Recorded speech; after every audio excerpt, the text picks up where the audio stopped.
Hello everyone, कैसे हैं आप सब। तो एक बार फिर आपका जी ज्ञान का ऑफिशियल यूट्यूब चैनल पे मैं कंचन प्रसाद, फैकल्टी ऑफ मैथमेटिक्स, स्वागत करता हूं आप सभी का।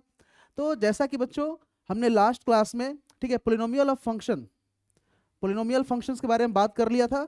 ठीक है, आज की क्लास में हम, ठीक है, आइडेंटिटी फंक्शन, कांस्टेंट फंक्शन और बहुत सारे टाइप्स ऑफ फंक्शंस हम देखने वाले हैं। ठीक है, तो चलिए स्टार्ट किया जाए। सबसे पहले आइडेंटिटी फंक्शंस क्या होता है। आइडेंटिटी करके आपने एक चीज याद करिए, रिलेशन में भी देखा था, याद है, आइडेंटिटी रिलेशन, जो खुद का खुद से कनेक्शन रखता हो, तो कुछ इसी टाइप से ये भी है। तो आइडेंटिटी फंक्शन क्या होता है भाई साहब। Function f of x equals to x is called an identity function. ध्यान से सुनिए क्या कह रहा हूं मैं। F of x equals to x is called an identity function. मतलब क्या हो गया भाई साहब, y इक्वल्स टू एक्स को ही क्या कहा जाता है, आइडेंटिटी फंक्शन। अगर रिलेशन याद होगा, आइडेंटिटी रिलेशन, तो खुद का खुद से कनेक्शन। तो देखिए, जो वैल्यू x का रखिएगा वही वैल्यू y का मिलेगा, 1 रखिएगा तो 1, 2 रखिएगा तो 2, तो खुद का खुद के साथ रिलेशन चल रहा है। तो आइडेंटिटी फंक्शन भी वही है। अगर इसका ग्राफ के बारे में देखा जाए तो एक्स एक्सिस वाई एक्सिस, तो दिया है आपके सामने y इक्वल्स टू एक्स, तो लाइन हो गया हमारे सामने ये y इक्वल्स टू एक्स, जिसे हम आइडेंटिटी फंक्शन बोलेंगे। बात समझ में आ गई सभी को। अब देखिए, इसमें क्या होता है कि डोमेन अगर देखा जाए तो y इक्वल्स टू एक्स का डोमेन कहीं पर भी, लास्ट क्लास को याद करिए भाई साहब, मैंने क्या कहा था कि डोमेन निकालते वक्त कुछ चीजों का ध्यान रखना है। क्या कि रूट के अंदर ये क्वांटिटी होनी चाहिए, वो greater than equals to zero, और डिनोमिनेटर जीरो नहीं होनी चाहिए। तो यहाँ पर ऐसा कुछ भी नहीं है, तो डोमेन क्या हो गया इसका, ऑल रियल। अच्छा, रेंज देखा जाए तो रेंज के लिए क्या बताया था आपको मैंने कि वाई एक्सिस देखना होता है, कि वाई एक्सिस में जहां से जहां तक ग्राफ गया है वही रेंज होता है। तो वाई में देखिए ऊपर प्लस इन्फिनिटी तक गया है और नीचे कहां तक गया है, माइनस इन्फिनिटी। तो रेंज क्या हो गया इसका, ऑल रियल हो गया। क्या क्लियर है सभी को आइडेंटिटी फंक्शन। तो चलिए, अब होता है कांस्टेंट फंक्शन। कांस्टेंट फंक्शन का मतलब क्या हो गया भाई साहब, कांस्टेंट वैल्यू। जैसे मैंने कह दिया f of x equals to c is called an constant function, called a constant function. बात समझ में आ गई, ये कांस्टेंट फंक्शन है।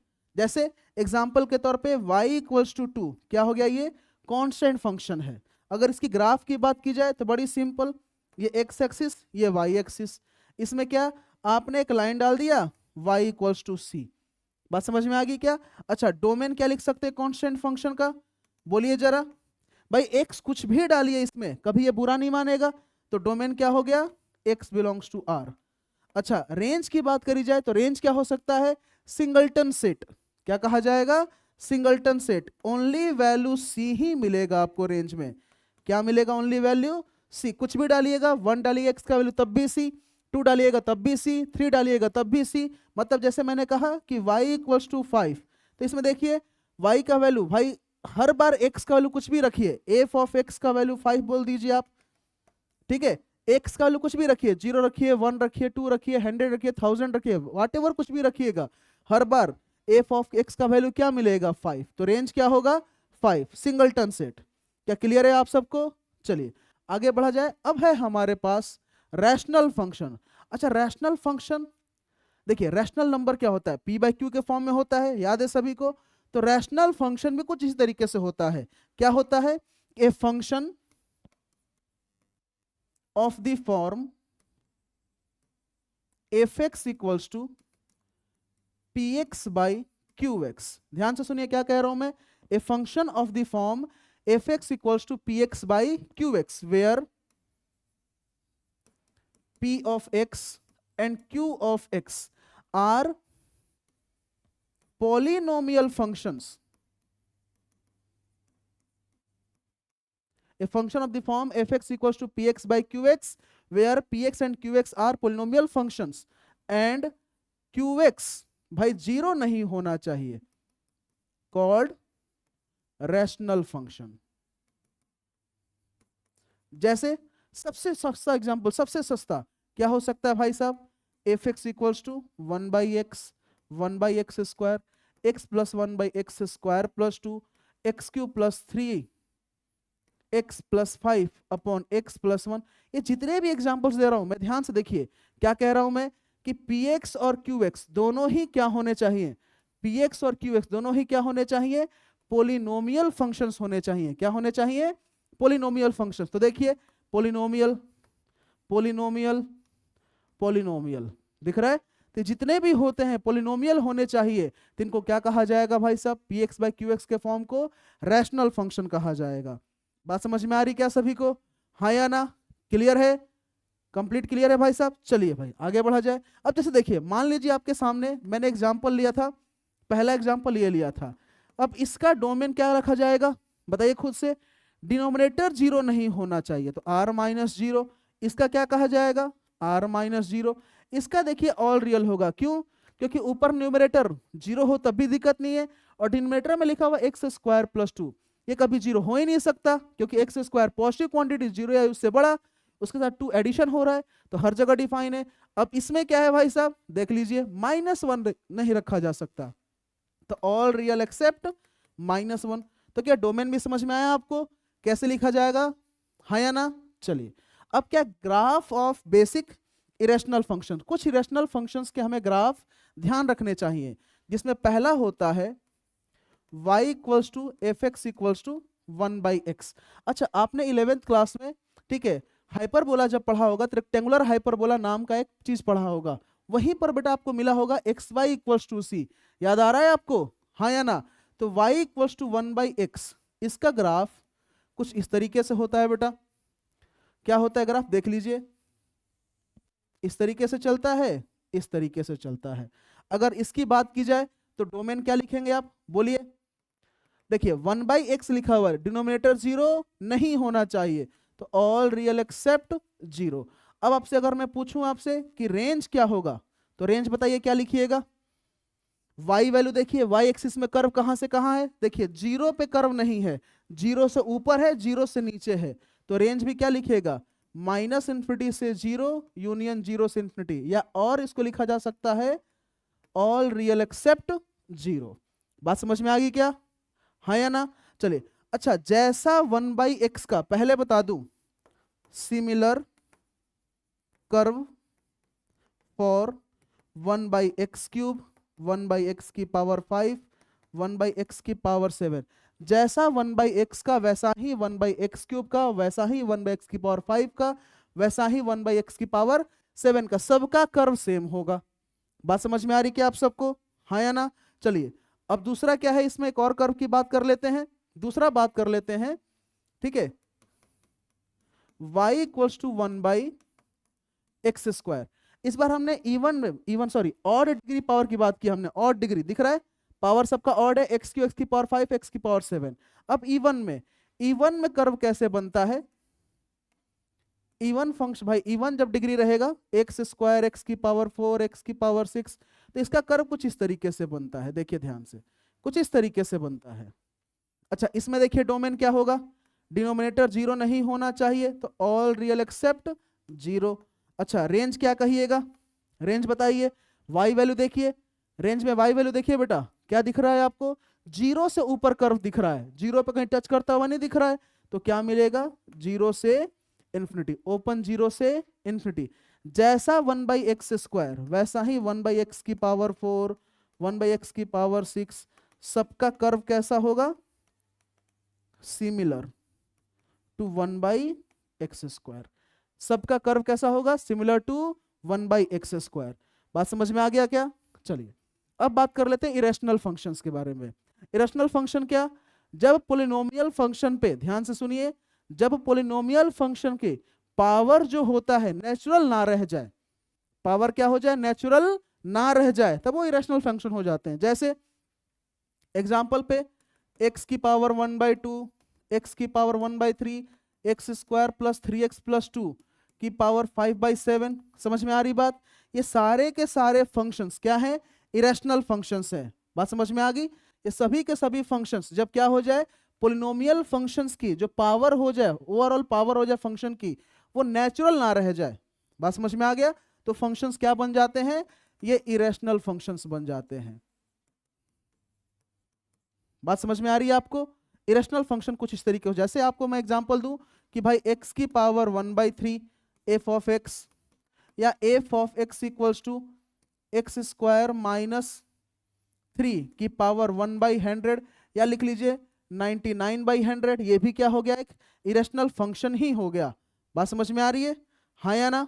चलिए अब क्या, अगली बार में graph of basic irrational functions, इसमें भी कुछ बेसिक इरेशनल फंक्शंस होते हैं, उनके ग्राफ को आपको ध्यान रखना चाहिए। कौन कौन से होते हैं? तो पहला y इक्वल्स टू या f x equals to x की पावर 1/2। सबसे पहले हम 1/2, 1/4, 1/6, 1/8 इन सब के बारे में बात करेंगे, ठीक है? तो अब चलिए देखिए क्या लिखा हुआ है, y equals to square root of X. तो क्या मिला आपको, Y square equals to X. लेकिन Y square equals to X parabola होता है, इसमें y नेगेटिव नहीं हो सकता। पैराबोला में तो Y square equals to 4x में y ऊपर भी आता है नीचे भी आता है, तो इसमें बस हम पॉजिटिव वाला कंसिडर करेंगे। बात समझ में आ रही है? तो y equals to root x, ये हो गया हमारा इसका कर्व हो गया। अब ध्यान से देखिए कर्व को देख करके डोमेन बताइए, डोमेन क्या हो गया, x बिलोंग्स टू, देखिए डोमेन क्या दिख रहा है, 0 से बड़ा। x एक्सिस में कहां से कहां तक कर्व है, 0 या उससे बड़ा, या ऐसे भी देखा जा सकता है रूट का value greater than equals to 0। और रेंज की बात करें तो रेंज के बारे में बताइए, y एक्सिस में कर्व कहां दिख रहा है आपको, 0 से लेकर ऊपर तक दिख रहा है, तो रेंज क्या हो गया, क्लोज 0 से इंफिनिटी। अच्छा, सिमिलर कर्व फॉर x की पावर 1/4, x की पावर 1/6, 1/8, सबका कर्व कैसा होगा, इसके जैसा ही होगा। बात समझ में आ रही है? अब दूसरे टाइप का कर्व, अब हमने इवन पर देख लिया, ऑड पर देख लेते हैं। y equals to f x equals to x की पावर 1/3, ठीक है? अब x की पावर 1/3 का कर्व देख लेते हैं कैसा होता है। अच्छा, अगर आपको एक्स क्यूब का कर्व याद होगा तो एक्स क्यूब का कर्व कैसा बनता था, ऐसा बनता था।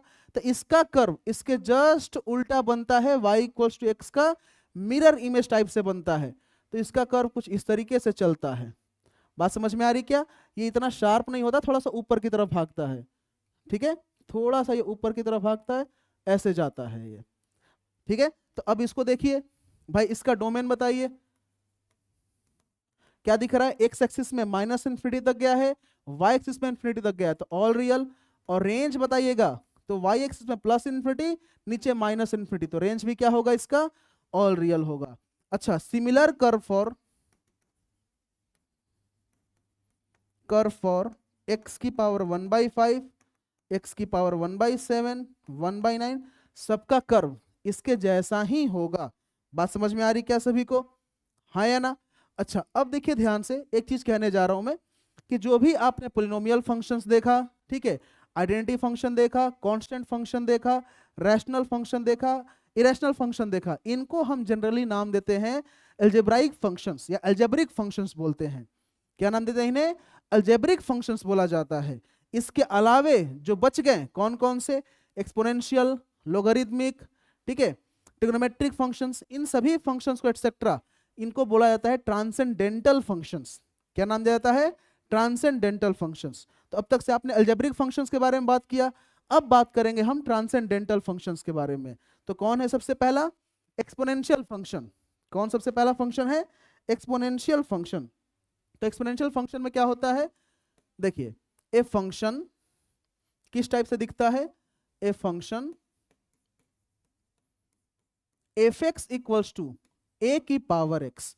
एक्सपोनेंशियल याद आ रहा है आपको, आपने जब 11th क्लास में लॉग पढ़ा था तब भी हम बात किए थे एक्सपोनेंशियल के बारे में। तो F x equals to A की पावर एक्स, या इसी चीज को ऐसे भी लिखा जा सकता है ई की पावर एल एन ए की पावर एक्स। तो क्या लिखा जा सकता है, ई की power x l n a is called exponential function. अच्छा, इसमें कुछ रूल्स भी होते हैं, कुछ लिमिटेशंस भी होती है। क्या, कि जो इसे बोला जाता है बेस और इसे बोला जाता है पावर या एक्सपोनेंट, पावर बोल लो या फिर एक्सपोनेंट बोल लो। तो बेस हमेशा ग्रेटर देन 0 होता है और वैल्यू 1 नहीं होना चाहिए। बेस का वैल्यू हमेशा क्या होना चाहिए, greater than 0 and not equals to 1। अच्छा, 0 से छोटा या 0 क्यों नहीं होना चाहिए, 1 क्यों नहीं होना चाहिए, इसके बारे में बात हमने लॉगरिथम में कर लिया था, याद होगा आप सभी को। चलिए जी, तो अब क्या है, हमारे सामने कर्व है y इक्वल्स टू ए की पावर x, या आप e की पावर x ln जो लिखना चाहें आप लिख सकते हैं, ठीक है। अब x क्या है, पावर में है, तो क्या इसको नॉट डिफाइंड होने का कभी लफड़ा होगा? बताओ, कभी लफड़ा होगा? नहीं होगा। तो लफड़ा नहीं है, इसलिए इसका डोमेन क्या कहा जाएगा? All real. इसमें x आप कुछ भी डाल सकते हैं, कभी भी लफड़ा इसका नहीं होगा, ठीक है। तो चलिए इसके थोड़ा सा ग्राफ्स वगैरह देख लेते हैं, ग्राफ वगैरह क्या होते हैं। अब a की पावर x के दो ग्राफ बनते हैं। कितने ग्राफ बनते हैं? दो graph, depending on the value of a। अगर एक बेस का वैल्यू 0 से 1 के बीच में है और बेस का वैल्यू 1 से बड़ा है, तो दो टाइप के कर्व बनते हैं। कौन कौन से? देखिए, अगर बेस हमारा 0 से 1 के बीच में है और बेस हमारा 1 से बड़ा है, तो कौन कौन से ग्राफ बनते हैं? देखिए ध्यान से, अगर बेस हमारा 0 से 1 के बीच में है तो कुछ इस तरीके से ग्राफ चलता है, और बेस हमारा 1 से बड़ा है तो इस तरीके का ग्राफ चलता है। जैसे एग्जाम्पल के तौर पे 1/2 की पावर x, 1/3 की पावर x, 1/4 की पावर x, इन सब का ग्राफ ये हो गया। अगर इसमें कहा जाए तो 2 की पावर x, 3 की पावर x, 4 की पावर x, सबका ग्राफ हो गया। तो आप मुझे बताइए कि y इक्वल्स टू e की पावर x का ग्राफ कौन सा होगा? पहला वाला, दूसरा वाला? दूसरा वाला होना चाहिए। क्यों होना चाहिए? क्योंकि बेस का वैल्यू 1 से बड़ा है, क्योंकि e का वैल्यू 2.72 के अप्रॉक्स होता है। तो आपको यह भी ध्यान रखना है कि e की पावर x का जो ग्राफ होता है कुछ इस तरीके से होता है। आपको यह ध्यान रखना है आज से कि e की पावर x का ग्राफ ये होता है, और इसका कोऑर्डिनेट भाई साहब 0,1, क्योंकि y एक्सिस पे x का वैल्यू 0 होता है, x का वैल्यू 0 रख दिया तो a की पावर 0 1 हो गया। बात समझ में आ गई आप सबको? चलिए, डोमेन हमने बात कर लिया था। अब ग्राफ को देख करके रेंज बताइए मुझे, ग्राफ को देख करके रेंज बताइए। रेंज में देखिए y एक्सिस में 0 से जस्ट ऊपर है और कहां तक गया है? इन्फिनिटी तक गया है। तो रेंज क्या हो गया? ओपन 0 से इन्फिनिटी। क्या क्लियर है आप सभी को? हाँ या ना? बोलिए, क्लियर है बेटा? चलिए आगे बात कर लेते हैं इनइक्वालिटी इन एक्सपोनेंशियल फंक्शन। भाई एक्सपोनेंशियल फंक्शन में इनइक्वालिटी आती है, बहुत छोटी सी बात होती है, इसके बारे में आपने बात किया होगा, ठीक है, जब इनइक्वालिटी पढ़ा होगा 11th में, वहां पर बात किया भी होगा इसके बारे में, लेकिन फिर भी एक बार बात कर लेते हैं। क्या? जैसे मैंने कहा a की power x greater than a की पावर y, ध्यान से सुनिएगा, या ऐसे कह लीजिए a की power fx greater than a की पावर gx। अब क्या है? इनइक्वालिटी है तो सारी की सारी बातें यहां पर बेस पर डिपेंड करता है। किस पर डिपेंड करता है? बेस पर डिपेंड करता है। क्या कि भाई साहब अगर बेस मेरा 0 से 1 रहा और बेस मेरा 1 से बड़ा रहा, ध्यान से सुन लीजिए, बेस 0 से 1 एंड बेस 1 से बड़ा। अगर हमारा बेस 0 से 1 के बीच में होता है तो ध्यान रख लीजिए भाई साहब, एक्सपोनेंट में चेंज इन इक्वालिटी होगा। क्या होगा? चेंज इन इनइक्वालिटी, या रिवर्स इनइक्वालिटी। मतलब क्या हो जाएगा यहां पर? fx less than gx। क्या कहेंगे हम? fx less than gx। अगर मेरा बेस 1 से बड़ा है, no change in inequality, inequality में कोई चेंज नहीं होगा। मैं आपको एग्जांपल से समझाता हूं, देख लीजिएगा पहले। तो यहां पर क्या कहूंगा मैं? fx ग्रेटर देन gx, जैसा साइन है पहले इनइक्वालिटी का वही आएगा। अगर बेस 0 से 1 है तो इनइक्वालिटी का साइन चेंज हो जाएगा। इस चीज को खास ध्यान रखना है। बात समझ में आ गई आपको? चलिए अब देखिए यहां पर ध्यान से, मैंने क्यों कहा भाई साहब, अब मैं 1/2 की पावर, ठीक है, 1/2 की पावर, दोनों तरफ बेस क्या मैंने रखा? 0 से 1 के बीच में रखा। अब मुझे बताइएगा कि अगर मैं यहां पर, ठीक है, एक जगह मुझे 3 रखना है पावर में, एक जगह 4 रखना है पावर में, ठीक है, तो फ्रैक्शन का जितना ज्यादा पावर करिएगा वैल्यू क्या होगा? उतना ही कम होता जाएगा। तो अब देखिए पावर 3 है और यहां पावर 4 है, तो देख रहे हैं आप, अगर फ्रैक्शन है तो fx छोटा हो गया gx से, दिख रहा है। और यहीं पर अगर मैं पावर ऐसे रख दूं, 2 और यहां पर भी 2, यहां पर 4 और यहां पर 3, अब क्या है? 1 से ज्यादा करने पर क्वांटिटी का जितना ज्यादा पावर करिएगा वैल्यू उतना ही बड़ा होता जाएगा। बात समझ में आ रही है? या ऐसे भी सोचा जा सकता है, इस चीज को सॉल्व भी किया जा सकता है।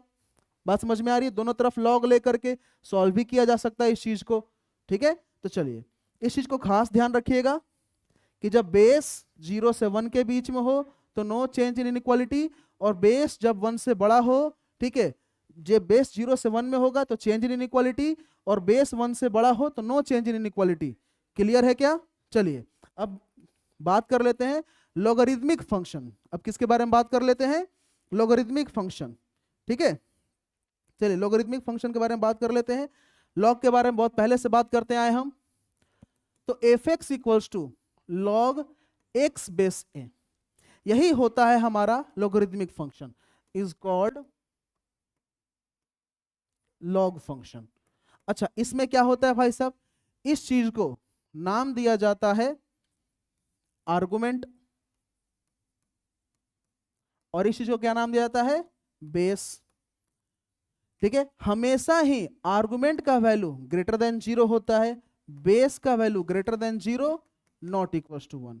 आर्गुमेंट का वैल्यू ग्रेटर देन 0, ठीक है, और बेस का value greater than 0 not equals to 1।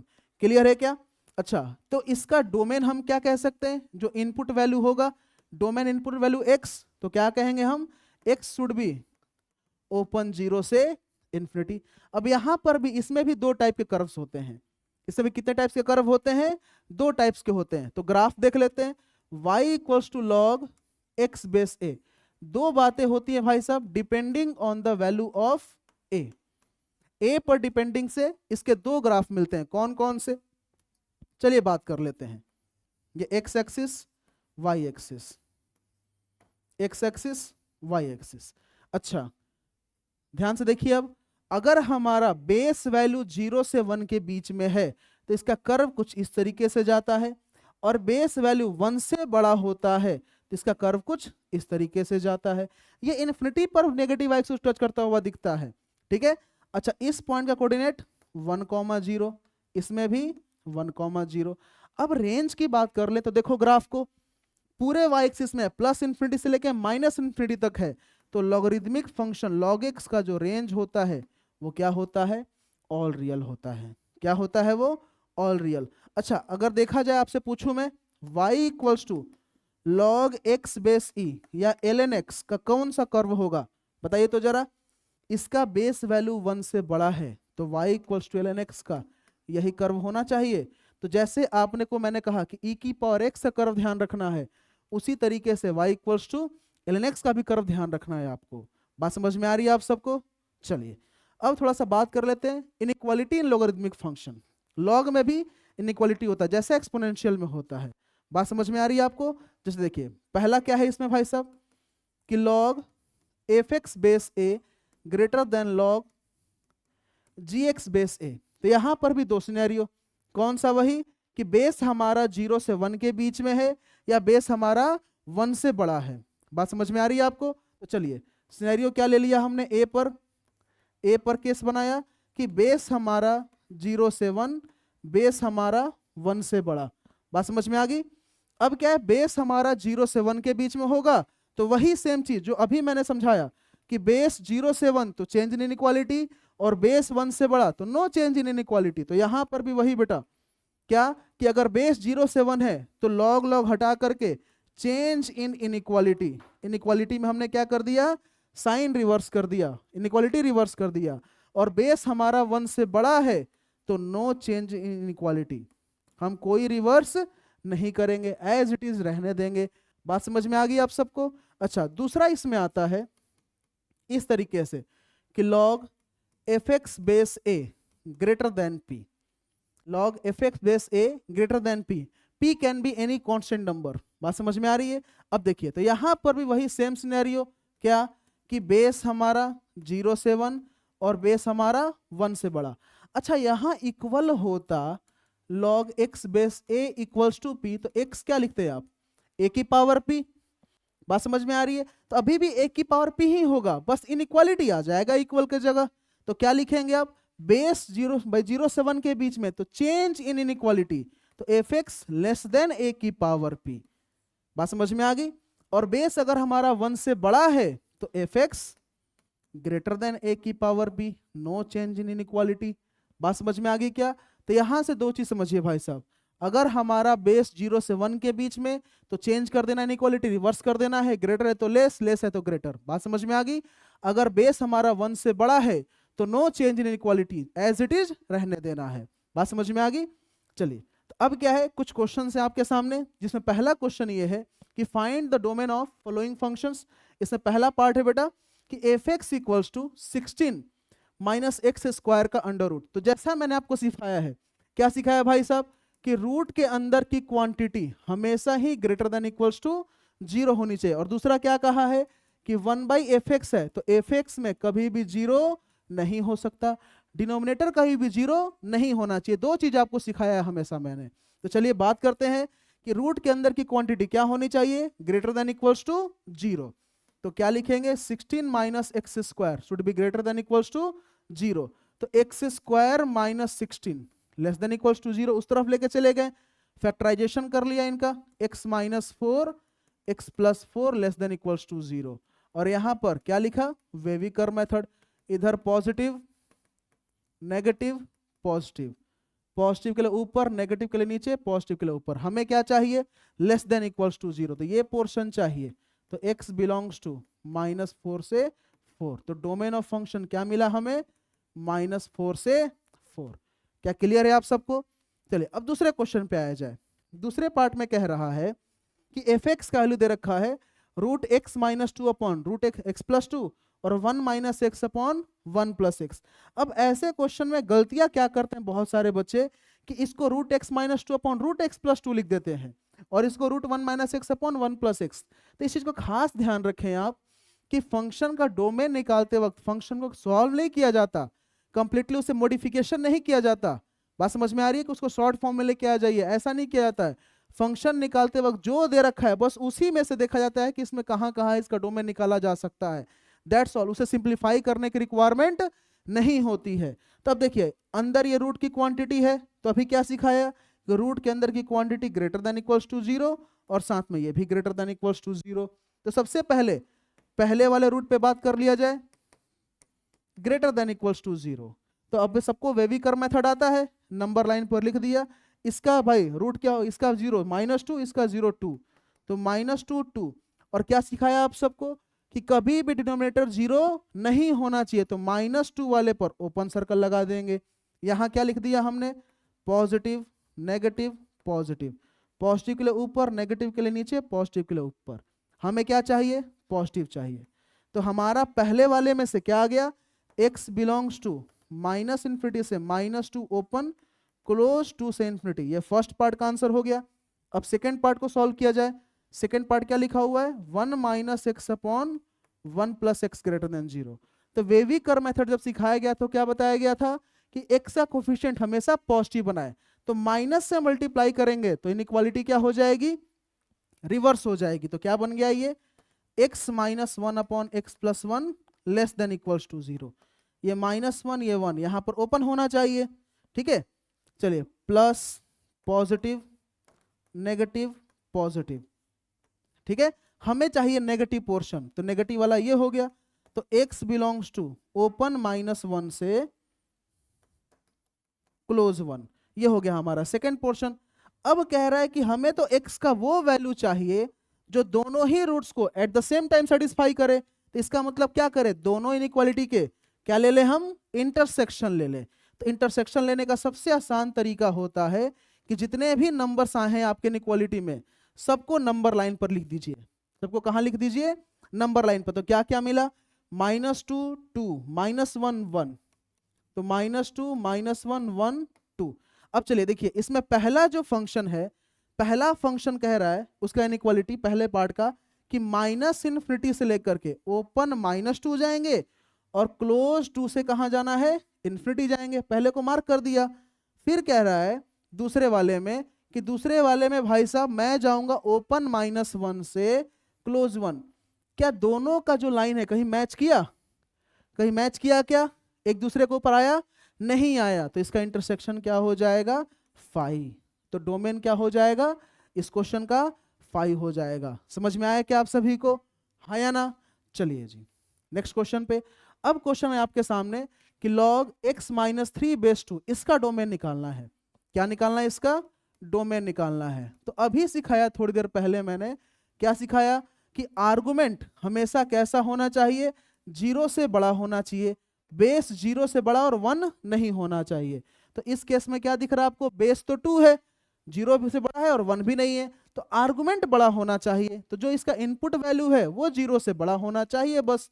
तो x माइनस 3 ग्रेटर देन 0, तो x बिलोंग्स टू 3 से इंफिनिटी। तो डोमेन कितना हो गया इसका, ओपन 3 से ओपन इन्फिनिटी। बात समझ में आ गई। अब चलिए, अब नेक्स्ट पार्ट में कह रहा है कि 1/log 1 माइनस एक्स बेस 10, ये कह रहा फोर्थ पार्ट में, ठीक है। इसका डोमेन निकालिए। अब डोमेन तो इसका निकाल लेंगे, टेंशन नहीं है, ठीक है। क्या सिखाया था कि जो आर्गुमेंट है वो चीज ग्रेटर देन 0 होनी चाहिए, सबसे इंपॉर्टेंट चीज होती है। तो पहले तो क्या कर लिया कि 1 minus x should be greater than 0। तो क्या मिला यहां से, 1 ग्रेटर देन एक्स या x लेस देन 1। x क्या आ गया, लेस देन 1। तो x लेस देन 1 मतलब माइनस इंफिनिटी से ओपन 1। लेकिन एक गलती हो गई यहां से।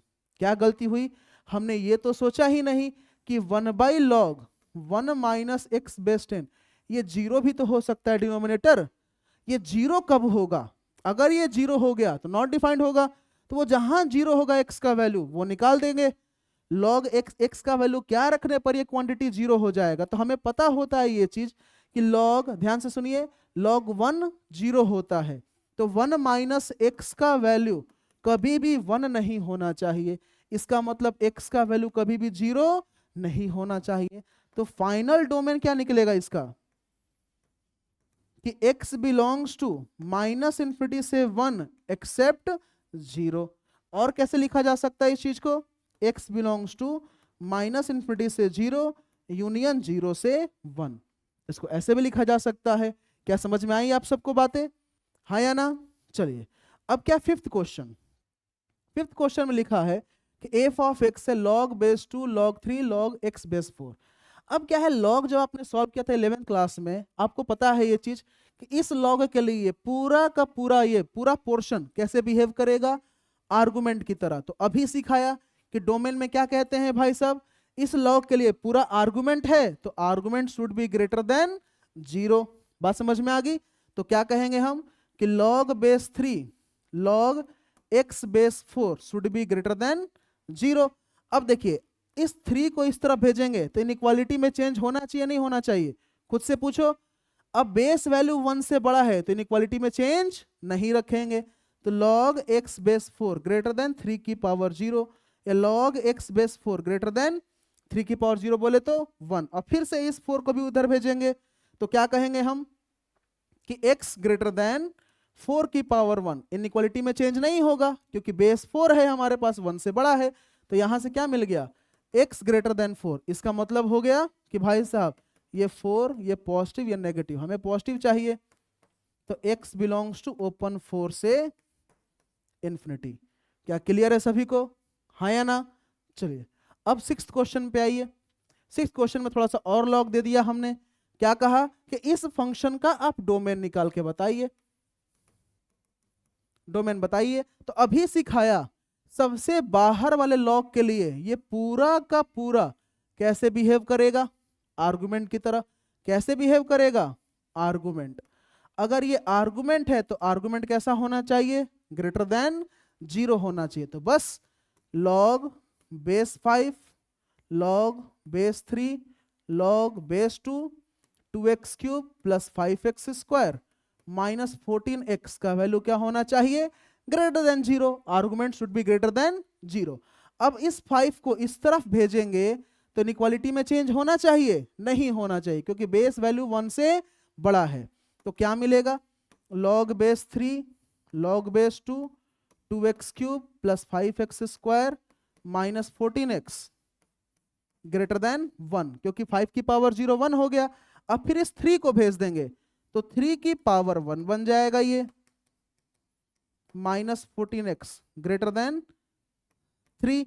अब 2 को भेज दिया तो 2x cube plus 5x square minus 14x greater than 2 की पावर 3। तो 2 की पावर 3 बोले तो 8 हो गया ये। तो 2x cube plus 5x square minus 14x minus 8 greater than 0। अब क्या है देख लेते हैं ये कहां पर फैक्टर बनेगा इसका। देखिए अब क्या है, अगर x का वैल्यू में, ध्यान से सुनिए, अगर x का वैल्यू क्या रख दिया जाए, 2 रख दिया जाए क्या रख दिया जाए 2, तो 2 रखने पर क्या मिलेगा 2 2 जा 4 2 जा 8 8 2 जा 16 और 2 2 जा 4, तो 4 5 जा 20, तो 16 प्लस 20 36 इधर, और इधर भी कितना हो गया 28 और 8 36, इसका मतलब x इक्वल्स टू 2, इसका एक रूट है। तो भाई फैक्टराइजेशन सिखाया था मैंने आपको कि x minus two x minus two x minus two 3 बार लिख दीजिए अगर इसका x इक्वल्स टू 2 एक जीरोज है तो। अब देखिए यहाँ 2x क्यूब है, तो 2x क्यूब लाने के लिए 2x स्क्वायर से मल्टीप्लाई कर दिया, 2x square into x 2x cube minus 4x square, लेकिन अपने को प्लस 5x स्क्वायर चाहिए, तो माइनस 4 मिला था तो यहाँ से प्लस 9x से मल्टीप्लाई करना पड़ेगा, तब 9x square minus 4x square plus 5x square हो गया, 9x into minus 2 minus 18x, हमें माइनस 14x चाहिए तो माइनस 1 ज्यादा हो गया प्लस 4, तो प्लस 4x लिख दिया, प्लस 4x माइनस 8 माइनस 8 है, तो x माइनस 2 यहाँ से बाहर निकाल लिया, 2x square plus 9x plus 4। अच्छा ये ग्रेटर देन 0 होना चाहिए, तो चलिए भाई साहब अब इसको भी ब्रेक कर लेते हैं। x माइनस 2 देखिए 2 4 जा 8, तो 8 मतलब 1 और 8 पर ब्रेक होना चाहिए ये, तो 2x square plus 8x plus x plus 4 greater than 0, तो x minus 2 2x square common ले लिया हमने 2x, तो यहाँ से x plus 4 plus 1 x plus 4 should be greater than 0, तो x minus 2 2x plus 1 x plus 4 should be greater than 0। अब क्या कर लेंगे हम वेवी कर्व मेथड यूज कर लेंगे, कौन कौन सा वैल्यू, तो माइनस 4 माइनस 1/2 2 पॉजिटिव नेगेटिव, हमें चाहिए पॉजिटिव, तो पॉजिटिव वाला पोर्शन को हम मार्क कर लेंगे, ये वाला पोर्शन, तो हमारा रेंज डोमेन कितना हो गया -4 से -½ यूनियन 2 से इन्फिनिटी। बात समझ में आई क्या सभी को, इसका डोमेन कितना हो गया -4 से -½ यूनियन 1/2 से सॉरी -4 से -½ यूनियन 2 से इन्फिनिटी इसका डोमेन हो गया। चलिए आगे देखा जाए, एक क्वेश्चन और है, ठीक है, चलिए log 2x minus 1 x minus 3 base x, इस पर बात कर लेते हैं, ठीक है। चलिए तो सबसे पहले क्या होना चाहिए, अगर इसका डोमेन निकालना है हमें, इसका क्या निकालना है डोमेन, तो सबसे पहले तो आर्गुमेंट क्या होना चाहिए ग्रेटर देन 0, सबसे पहली नेसेसिटी क्या होती है कि आर्गुमेंट ग्रेटर देन 0 होना चाहिए, तो 2x minus 1 x minus 3 should be greater than 0, तो वेवी कर्व मेथड, ये हो गया 1/2, ये हो गया 3, पॉजिटिव नेगेटिव पॉजिटिव, पॉजिटिव चाहिए हमें, तो पॉजिटिव ये हो गया क्या कि x बिलोंग्स टू -∞ से 1/2 यूनियन 3 से इन्फिनिटी पहला। लेकिन इसमें देखिए बेस जो है ना वो भी क्या दे रखा है आपके सामने वेरिएबल दे रखा है, तो बेस के लिए भी कंडीशन लिखना पड़ेगा, क्या कहेंगे बेस के लिए, बेस में x है तो x ग्रेटर देन 0 और x का वैल्यू 1 नहीं होना चाहिए, तो आपके सामने दो सिनेरियो आ गया, एक इक्वेशन ये बैठा आपके सामने और दूसरा ये इनइक्वालिटी। बात समझ में आ गया, तो दोनों का क्या लेंगे इंटरसेक्शन, क्यों लेंगे इंटरसेक्शन, क्योंकि x का value at the same time दोनों जगह सेटिस्फाई होना चाहिए। तो चलिए जी इंटरसेक्शन ले लीजिए, इंटरसेक्शन लेना अभी सिखाया कि जितने भी नंबर्स आए आपके, ठीक है, जितने भी नंबर्स आए सबको भाई साहब नंबर लाइन पर लिख दीजिए, तो सबसे छोटा हो गया 0, फिर 1/2, फिर हो गया 1, फिर हो गया 3, इस तरफ -∞, इस तरफ +∞। अब पहला क्या कह रहा है कि मैं जाऊंगा भाई साहब -∞ से लेकर के 1/2 फिर 3 से इन्फिनिटी। अच्छा सेकेंड वाला पोर्शन क्या कह रहा है, ध्यान से देखिए, सेकेंड वाला पोर्शन कह रहा है कि भाई साहब मैं तो बस 0 से बढ़ा जाऊंगा और 1 पर भी नहीं आऊंगा, तो दोनों में जो कॉमन पोर्शन है उसी की बात की जाएगी, तो दोनों में कॉमन पोर्शन एक यहां पर है और एक यहां पर है, तो क्या कहा जाएगा कि x बिलोंग्स टू 0 से ½ यूनियन 3 से इन्फिनिटी। तो फाइनली डोमेन क्या कहा जाएगा इसका बताइए मुझे, x बिलोंग्स टू 0 से ½ यूनियन 3 से इन्फिनिटी। क्लियर है आप सभी को, हाँ या ना बोलिए। तो चलिए इसके बाद की बात हम अगली क्लास में बात करेंगे, ठीक है, और भी क्वेश्चंस आएंगे आपके सामने, तब तक के लिए थैंक यू।